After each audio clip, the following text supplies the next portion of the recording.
Man, it's been a while. I mean, I know it feels like when I first met you, it's been a long time ago from where you are now. Just does it feel that long for you? Sometimes it feels, lifetimes ago, and sometimes it feels like yesterday. I think that when you love something and you're passionate about something, that's how it makes you feel. When you look at just the fighter you are now to before the fighter that won the title, just do you see it just a different person completely?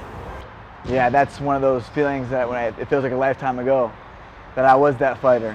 I feel like I've grown so much, not only as a martial artist, as a human, as a father, as a human, but yeah, definitely when I look back on those fights, I remember my first coach telling me, you're gonna look back on these performances, you're gonna laugh. You're gonna look back and at your technique and how you fought and how you approached the game. And it's nice to go back to even amateur fights and look back and here's this young hungry kid that had a dream and he chased it. It's why I'm here, getting ready to fight for another main event fight in the UFC. When you arrived in Sacramento, Team Alpha Male, Ultimate Fitness looked a lot different than it does today. I know you're a part of kind of that original group, but just how much pride do you take in what you see around you? This is amazing. This is a state-of-the-art facility. Where we come from, I used to fight in pool barns, horse stalls in the middle of Ohio. No air conditioner. We had a gas propane heater that would heat the room. We'd have to wear loads of clothes and strip them off as each round went on because it was so cold in the buildings. So to have this kind of facility, this kind of teammate, training partners, coaches, community that comes here that really supports you, it's amazing to see from when I got here to Team Alpha Male to where it's at now. I mean, I'm super blessed to be able to step in this room and have my dreams coming true, this training, and then obviously this state-of-the-art facility. You talked to me about when you won the title about how your journey felt like climbing a mountaintop. Has it gone maybe the way that you thought it might? Or how different does it look how different does it appear now to when you looked then? Looking back on my trajectory of, in the UFC, coming to become a world champion, I've always was focused on being the best in the world, and I was able to attain that with hard work, dedication, and a lot of sacrifice. Looking back, of climbing that mountain per se, I didn't have really expectations. I just knew it was going to happen. Now moving forward with what I was able to do, winning the world title on a 3-fight skid, coming back on a big knockout win, about to do another main event in the UFC.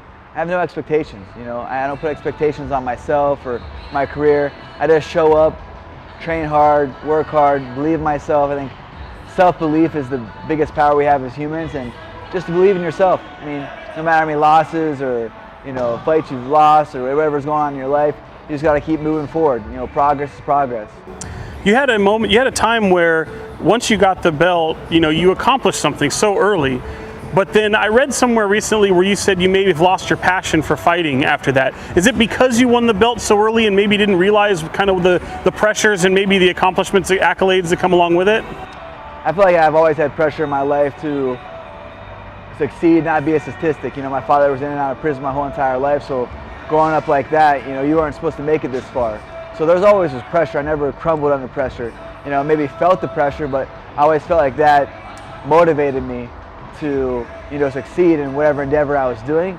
But it was different. I felt I chased this for so long, and winning and obtaining the world championship, it wasn't like, I did it. It was like, it wasn't that, it didn't leave me full. I wanted more, and to the other athletes, younger athletes out there that are setting goals and getting them young, it's to reach the other goals. When you reach one goal, I already have 3, 4 set in a way that might be crazy to even think about when you're on this goal. But have those, not different plans or options, but different goals to reach. And I think that's what would keep you hungry. And after I won the world title, I didn't have, what next? I was actually dealt with injuries, I had torn my knee, tore my back, had to have procedures done. I was out almost a whole year. So I wasn't able to manifest and visualize what my next goal was to do. And the fight came, relatively sooner than I thought. And you have to take the cards that you're dealt with.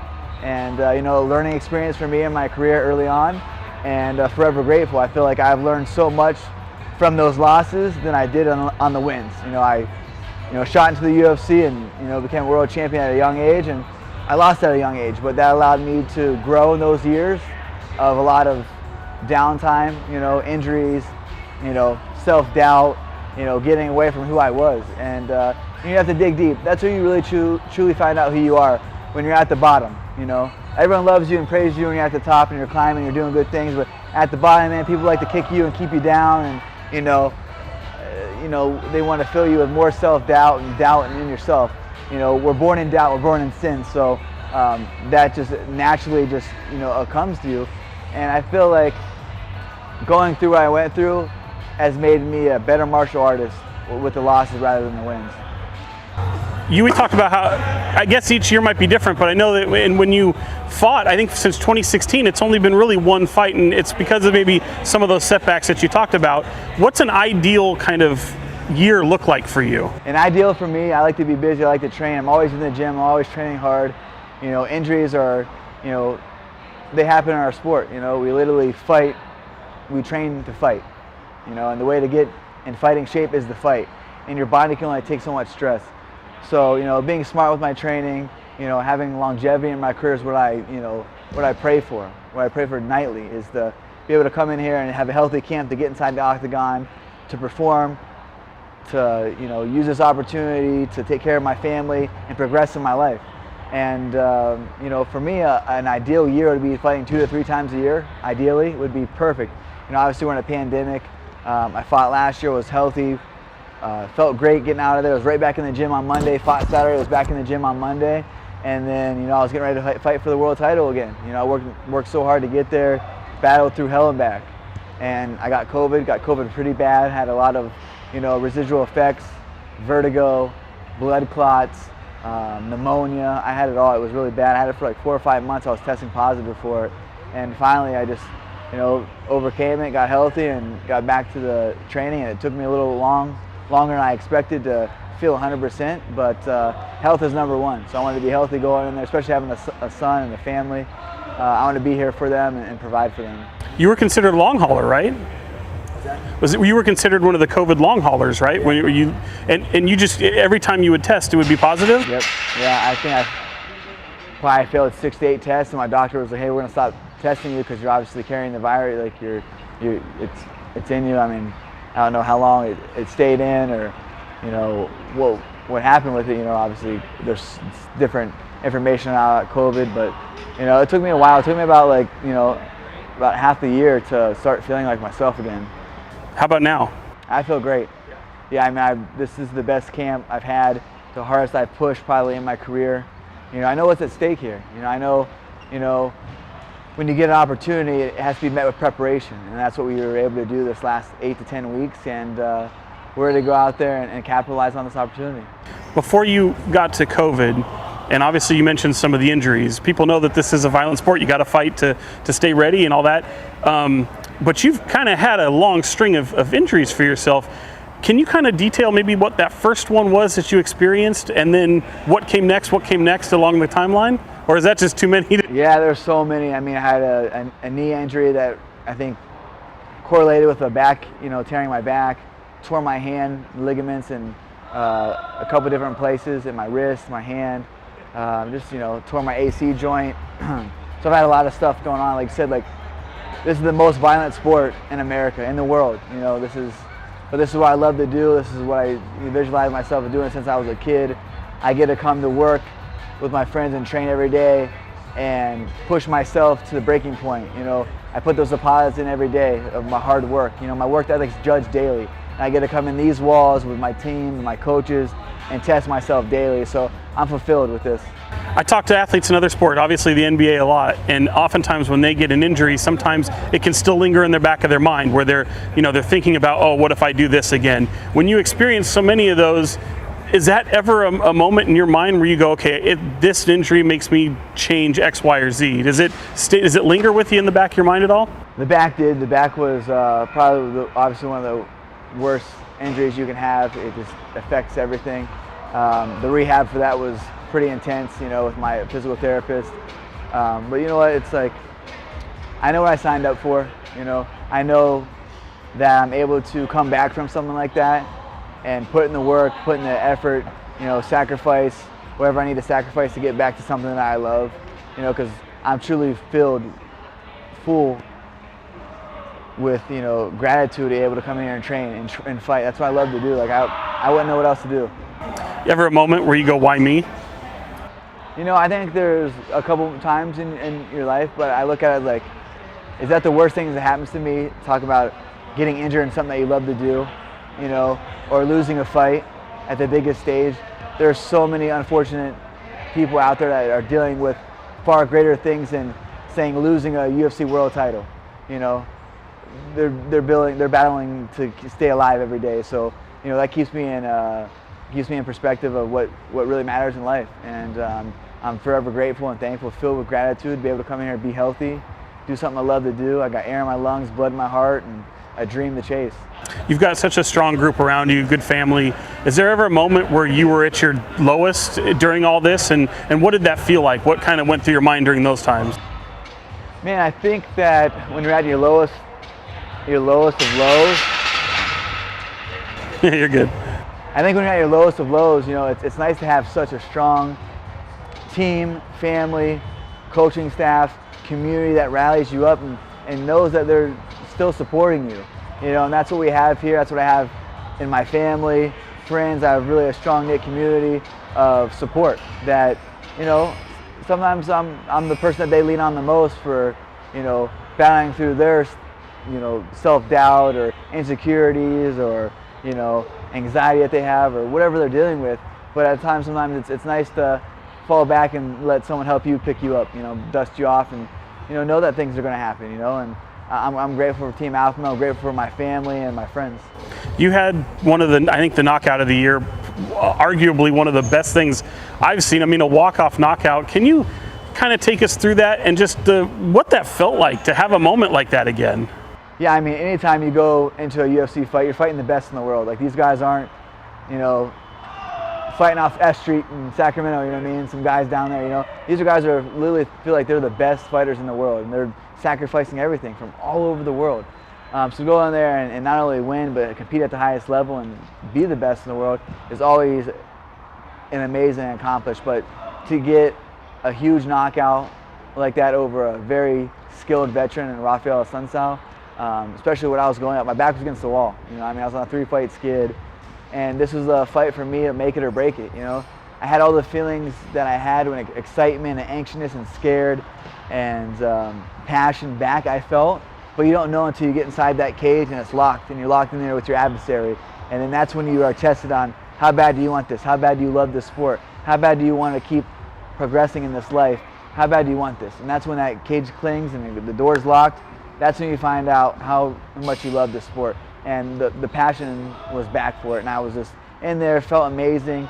The game plan was great, and to get that knockout was just phenomenal to, get that knockout and then also get, a $50,000 extra bonus for a knockout. It was always nice, man. It's always nice. At that time, you were on a 3-fight skid. Yeah. I can't imagine breaking a 3-fight skid any better. Yeah. Yeah, I don't think that, I don't think you could do that. You go on a 3-fight skid to get knockout of the year. Arguably, I think that's one of the best ways to come back, but sometimes you have to remind people. You have to remind yourself who you are. And I think that's what I did on June. I knew that it was back for quite some time, but like I said, you don't know until you're in that cage, and you have so many different feelings going inside you and emotions. I'm just grateful that the passion's back because I got goosebumps and I was anxious walking down to the octagon. I haven't had that for so long. I think I was been so comfortable fighting my whole entire life that I have to have that kind of nervous, anxious feeling walking inside a cage because there's things that happen that are out of your control. You never know. It's one punch can change the whole fight. So just being alert, your senses are on overdrive in there, and having those anxious feelings, I think, make my, visualizations and my reaction times that much quicker. The biggest tragedy is there was nobody in the building. Yeah. What did it sound like once you did it? Oh man, I just after I knocked him out, there was obviously it was an empty venue, but I saw a lot of the UFC brass and some of the behind the scenes people that run the UFC, and just their face was like, wow, because he didn't get up for a while, and it was a hard shot, it connected just perfectly, and it was almost like they were like happy like for me, but they were like concerned for Sunsal. I mean, he fell off the stool, and you know that's what we signed up for. But it was you know, everyone was just, I think, so surprised that they'd never seen a knockout like that. You know, even Dana came up to me and said, like, I've been, you know, the fight game since I was 13 years old. I've never seen a knockout like that. He's like, this knockout will be shown the rest of your life, you know. And so that's good to hear from the boss. And you had the hair. I had the hair. Yeah, the hair was growing out. The beard. So I kept the beard. I usually go the hair and the beard. It was too much last time. I was like too much. So I grow the war beard out each fight. So every fight camp, I just let it grow until the fight's over with, and I shave it off. So it's a war beard right here. I was expecting hair that long almost to be braided at some point. I was going to, but I was like, man, I got to that point where I was like, man, I can't do nothing with it. Just chop it off. That's all. How about just setting us up to when you actually made that punch? Because, you know, I don't even know if you even heard the clappers. Did you realize how much time? Oh, yeah. Yeah, you know, I noticed early on in the first round I had my back against the cage, and I was doing a lot of more movement, and he was kind of hesitant of throwing. He was kind of just waiting. And I noticed that in the end of the first round, he felt like he had me kind of in a trap, that he would bring pressure. He wouldn't come forward. I'm more of a counter striker, and he wouldn't really bite on the feints. So in the second round, I kind of stayed there, you know, motionless. And he threw some combos. So I feinted once. I did like an 8-inch feint. And then I went down for like a 10-inch. I went a little lower. He chased my head. And I already knew like I was throwing my head off and won't land. And he fell for it, set it up perfectly. I had to get my hands in the cage to see how far I can like move back, and just perfectly timing, perfectly placed punch right on his jaw and knocked him straight out. How long after that fight did you get COVID? So I fought in June, and I got COVID in August. Wow. Okay. Any perception you had of COVID before that to where you are now? I mean, did it just kind of totally change your mindset about the disease? You know, I was always thought, you know, I was cautious. I didn't, you know, about it. You know, I mean, it was obviously people were dying from it. I think that's something that you have to, you know, put in your mind that, you know, people are dying from this. And it was, you know, obviously the older, you know, people with a lot of health complications. But I'm healthy. I was getting ready to train for a world title. I had a world title fight coming up. I had a kidney infection in January, so I think, I don't know if it was from that. I was on antibiotics. The infection came back a week before the fight, so I was on antibiotics again. I had to go up to an IV center and get antibiotic drip before my fight with the Sunsal. So I don't know if my body and my immune system was just so weakened that, you know, and then I was constantly, I'm training every day. You know, I'm always wore down, always tired, always beat up. I don't feel like I let my body reset at all. So, you know, it was definitely the worst sickness I've ever had, you know, for quite some time. You know, like the vertigo, the blood clots. I tore my vein in my arm. My arm blew up to here with blood. I was on blood thinners for almost 4 months. So yeah, it was. I always took it serious, but I felt like if I ever got it, it was like, I'm young, I'm healthy, and I take care of my body. But it definitely did take its toll on me. You're one of the most conditioned athletes in the world, and I think that was the eye-opening moment for me. Is like, I've heard of athletes get it, but everyone's like, well, you know, people who, you know, look more like me might have a hard time to get it, right? And to see you as an example of somebody who did this, I was like, whoa, like, to me, that really kind of opened my eyes from it. It was, like I said, it was not a fun time in my life to have that, but I think I didn't know I had it for the longest time, so I was training through it. I was, you know, I had a world title fight coming up. Like, this is how I'm supposed to feel: fatigued, tired, drained. You know, you're fighting for a world championship, so like I just didn't have any excuses in my mind. Like, this is how you're supposed to feel, you know, and it's kind of how I feel each day training. It's you put yourself through the ringer in here. You know, it's not, you know, not a job for everybody. When you were, because of that, you had to pull out because of the bicep. That was the fight that took you out of the fight with Figueiredo, right? When you have to do that, and obviously it's a title fight, do you have any guarantees that you can get that moment again, especially in that weight class? There's no guarantees in this life, you know. There's only, you know, things that are earned, I feel. So, you know, go out there and earn it, you know. Like, it was taken away from me. Maybe it wasn't my time in my life to go and pursue the 125-pound world championship. But now I'm fighting, you know, the bantamweight. I'm right there. You know, I think it works out best. You know, I get this big win next Saturday, and I can, you know, plead my case for a title shot at 35, or I can plead my case for a shot at the flyweight. So I got a lot of options. So, you know, forever thankful at the time. It's like, you know, kind of bummed. It worked so hard to get there and get back to being on top of the world and my fighting, divisions, but it happens, man. Like, you just gotta, stay focused and find balance in your life. And bantamweight compared to flyweight for you, that's not a big deal to go down to? Yeah, not at all. I mean, I don't really cut much weight to bantamweight. I kind of, just watch what I eat the fight of the week of the fight. And again, all these guys that are cutting 30, 40 pounds are just, I've never understood that. And for flyweight, I'd be cutting, probably 20 pounds, 22 pounds for flyweight. But I would diet. I don't even diet now. Like, I eat whatever I want. I'm going to go home and eat some Makuni sushi and fuel up and shit. Maybe might barbecue tomorrow, So with Rob Font, I know at one point you had your eyes kind of on Aldo, and I know Rob's a little bit higher up in the rankings, even though the rankings don't really matter. I mean, for you, what's the challenge that is in front of you with Rob Font? Rob Font, he stands in front of me of, every fight propels you and, in line for a title shot. I feel like, this is a title eliminator, so this is a huge fight for me to get back to title contentions at bantamweight. I prepared extremely hard, smart, with my coaches and teammates, and I'm ready to go out there and take advantage of this opportunity. Anything he does that you really have to be cautious of? Nothing really. I mean, I don't really focus on my adversaries. I focus on myself, and that's one thing that they have to, train for me. Like, something that I bring that they'll probably never see inside the octagon or inside training is speed and power, and just the tenacity that I bring inside the octagon. You have to take me out to beat me. What I mean? It's not going to go to a judge scorecard. I had before, but it's definitely a landslide that I win by if it goes to a decision. So I'm ready to go. I'm ready for a battle. I'm not taking him lightly. I'm taking him like he's the best fighter in the world, and this is the biggest fight of my life. So you calling it? You think it's the biggest one? I think every fight's the biggest fight in your. You have to think of that like that. If you don't, you're like, oh, I'm gonna fight Rob Font. It is what it is. But no, I mean, it's the biggest fight of my life. The biggest fight is the one in front of you, and it's Rob Font. Final few for you. The way the division is looking, how do you kind of see things working out? I mean, it's so stacked right now. Yeah, our division is one of the most stacked divisions. I would say the most stacked division.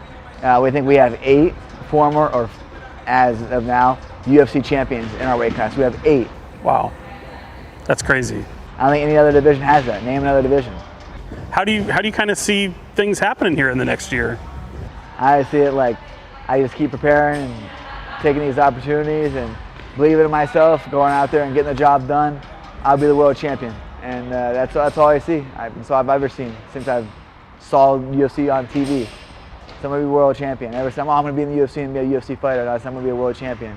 I made that happen, and once I set, my goals and my dreams and my vision, I make it come true. And that was with hard work, dedication, sacrificing, and I don't do it alone. I definitely don't do it alone. Are you looking forward to actually people being in the venue? Yeah, I mean, it's cool. I mean, I love fighting for my fans. It's always nice to you go fight in front of 20 or 30,000 people and screaming their head off for blood. That's what they want to see. They want to see people. They want to see knockouts, and that's what I give them. I'm, a fan favorite every time because of my fighting style. One of the best parts about knowing you is following you on social media as well. And, the Jake Paul thing is blowing up so much. And I know you kind of got a little mix with him there. How much are you enjoying that? And is it something that, what was the big message you were trying to give him? Man, this is real shit. This is real as it gets. I feel like a lot of people don't respect him, and rightfully so. It's like this guy has money from YouTube, so he bypasses all the struggles that it takes to become this. You've got to be paid in full. You got to pay your dues. You know what I mean? Like, talking about the gym that I trained at. They have no heat in the middle of winter of Ohio. They didn't have money to pay your trainers. You didn't have money for gas. Like, everything was a sacrifice. This guy gets top trainers, top coaches. Whatever he wants. So that's what it is. Like, and he gets the biggest paydays. Good for him. Not knocking him on him, but he'll be exposed when he fights a real fighter. He's hand selecting his opponents, and when he fights, I would even say a mediocre professional fighter, he'll get his ass handled to him. I mean, it looks like Mayweather's next, right? Mayweather's next for his brother, but his brother, Logan's, not the guy that's got everyone riled up, and you know, Jake said he's taking over this game. That dude don't know shit about boxing. He don't know shit about fighting. You know, he's talking about CT he has and stuff already. This is not. You don't play this shit. This isn't a stage YouTube act or skit. This is as real as it gets. Are you surprised that legends of the sport like Floyd Mayweather, Daniel Cormier, they're even entertaining the notion of even fighting someone like this? Yeah, they're pissed. They're upset. Like, dude, they pay their dues. DC's paid his dues time and time again. On the Olympic level, the NCAA level, you know, the raking himself up to a pro to become world champion, to a two-time. You know, Floyd comes from dirt. He comes from the gutter, man. He put in his due. He's paid his due. He's paid in full. So it's like this guy to come in here and say he's taking over the game that he's built, that he's, you know, he's the best at. He's like, no, I'm gonna let this happen. He's gonna beat the shit out of him. Like Trev, he's gonna beat the shit out of him. And you've seen that in the press conference. And Floyd ain't one to mess with, man. Like, he didn't grow up on YouTube and get his money from YouTube. He grew up fighting. That's how he got his millions on top of millions. And you're trying to get him to go into the cage, right? Oh, he didn't want to come to the cage. He did not want to come in the cage. You saw, there's a YouTube video of him in the cage against AJ Agazarm. And I don't think AJ Agazarm is, he might have a couple pro fights. I don't know if he has a winning record as a professional martial artist. And he got his ass handed to him. Inside the cage. He don't want to come to the cage. The cage is the real deal. Boxing's cool and shit, but honestly, like, boxing's only one discipline.